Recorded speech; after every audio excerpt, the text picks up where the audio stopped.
the most watched news in the Panhandle. News Channel 10, News at 10. This well-known Amarilloan turns himself in to authorities today as he now faces criminal charges related to the sexual assault of a child. Details in our top story. After having 3 criminal complaints filed on him just today, Amarillo millionaire Stanley Marsh III has already posted bond. For more on this developing story, News Channel 10's Emily Griffin joins us live in the News Center. Emily? Well, Stacey, it was just about 1 month ago the first civil lawsuit was filed against Stanley Marsh III, but it wasn't until today that the scandalous sex abuse case against the 74-year-old turned criminal. Sexual performance by child, sexual assault of a child. 2 citations that make up the 11 counts of sexual exploitation of a minor that Stanley Marsh III is being charged with, involving 2 minors.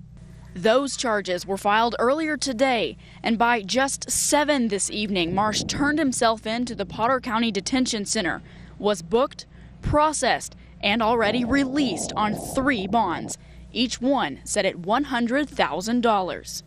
The case is being handled by Lubbock County District Attorney Matthew Powell, as Potter County DA Randall Sims has recused himself as a possible witness.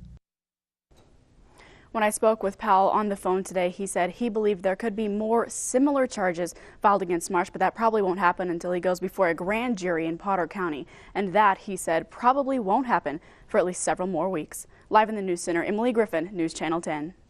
Texas Rangers are investigating a fatal officer-involved shooting in Pampa. News Channel 10's Jeff Stebbins has just returned from Pampa with the latest from the scene. He joins us now live in the studio. Jeff. Investigators are still on the scene of a shooting that left 1 man dead in Pampa. Now, most of the details are not being released pending the investigation, but here's what I learned while I was there. The incident reportedly happened around 4:30 this afternoon in front of the subway near 22nd and Hobart. While I was on scene, I saw officials remove 1 body with apparent gunshot wounds. Officers on scene told me all further information would come from the Department of Public Safety pending the investigation. Currently, the investigation is in the hands of Texas Rangers and the DPS. Now, we'll continue to follow this story, and we'll bring you the latest information as law enforcement makes it available.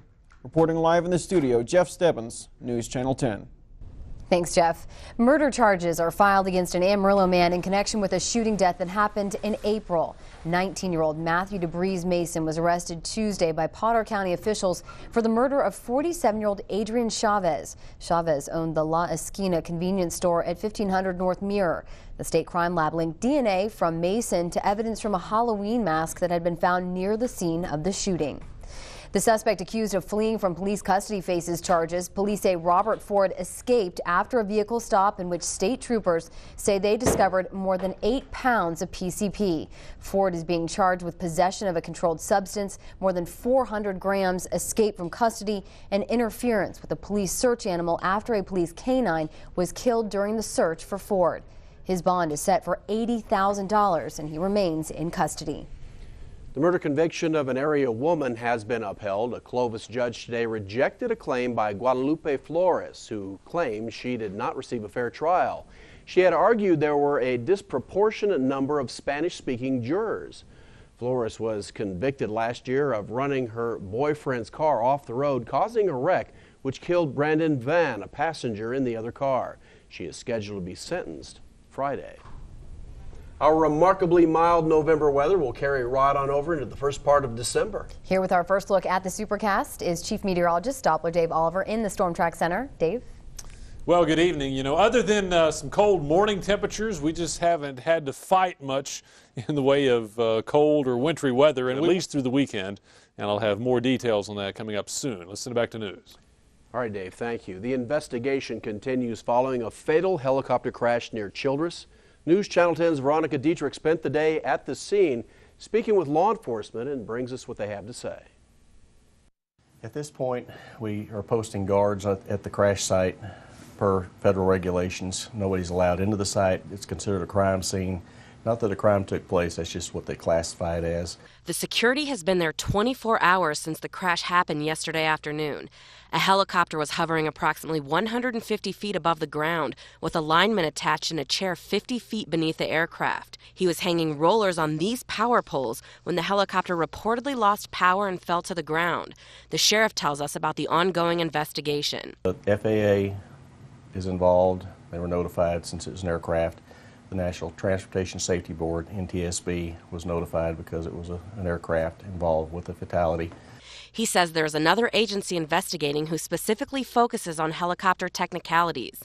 In his 31 years of working in law enforcement, Sheriff Pigg has never seen an aircraft fatality like this. I haven't really had a chance to get in the community as far as feeling their pulse or their attitude on it, but I'm sure just like everybody else, our heart goes out to the family. Veronica Dietrich, News Channel 10. Randall County officials have released the name of the man killed in a house fire yesterday afternoon. 86-year-old John Lucas was lying on the floor dead when firefighters say they responded to the blaze. They arrived around 2, just 10 minutes after receiving the call. Randall County officials say autopsy results will be revealed once test results are completed. The cause of the fire is under investigation. As the criminal case against a local orthodontist continues, it's having a major impact on those he used to treat. We have more when the News at 10 continues on News Channel 10.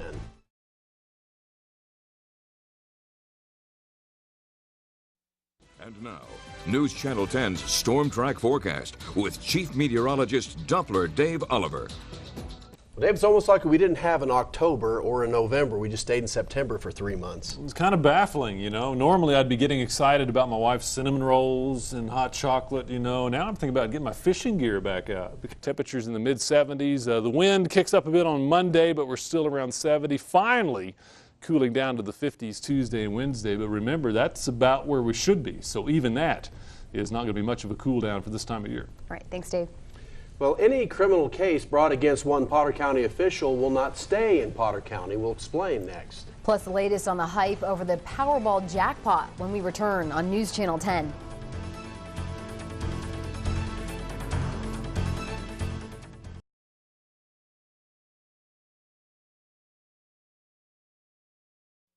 Now, the most watched news in the Panhandle. News Channel 10, News at 10. Potter County officials decided today to recuse themselves from prosecuting an elected county official. County Attorney Scott Brumley tells us the county decided to recuse themselves because of a conflict of interest. Judge Thomas Jones, the Justice of the Peace for Potter County Precinct 4, was arrested November 17th and charged with driving while intoxicated. It was not decided today which agency would be the one prosecuting these charges against Judge Jones, if any, do come about. Area dental patients who aren't receiving answers from a local orthodontist can take another step to get them. News Channel 10's Jessica Abushaibe spoke with frustrated residents and tells us options they have.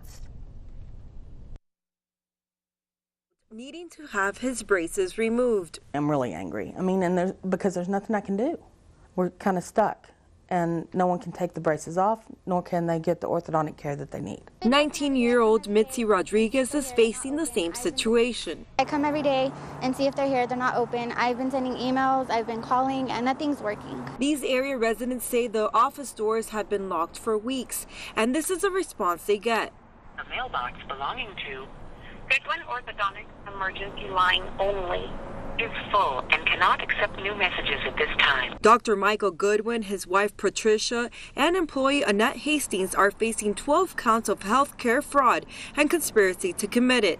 Residents say they want answers soon. It's affecting my teeth because it hurts. The teeth are shifting, so it's hurting. And then I'm starting to get gaps, and it's not supposed to look the way it's supposed to be looking right now at a year and a half after having braces. My son has lost 5 brackets.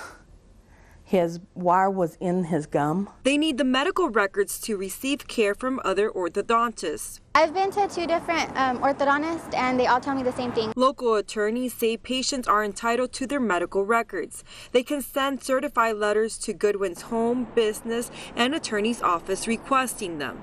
Jessica Abushaibe, News Channel 10. Just a few minutes ago, the drawing took place for the Powerball jackpot, and we'll be able to show you those numbers coming up a little bit later in the newscast. Lottery officials say tickets are selling at a rate of 160,000 a minute nationwide. That's about 6 times the volume from a week ago. There have been 16 consecutive drawings without a winner, but Powerball officials say they now think there's a 75% chance someone will hold the winning numbers tonight.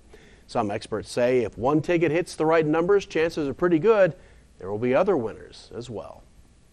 The WT football team is busy at practice this week, getting ready for a chance at revenge in the playoffs. And the Buff and Lady Buff basketball teams begin conference play tonight at home. Jacob joins us with the highlights next on the News at 10.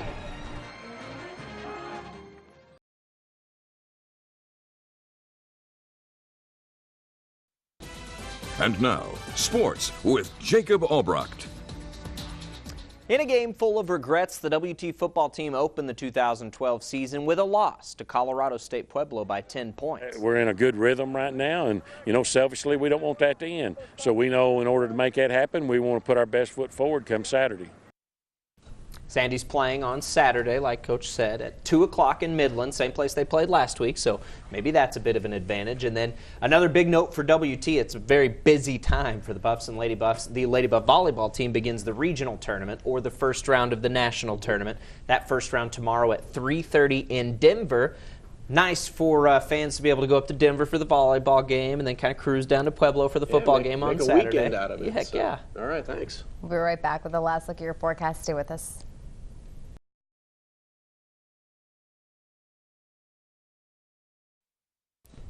We keep talking about it. It's so warm out there. I know people are waiting for the cool down.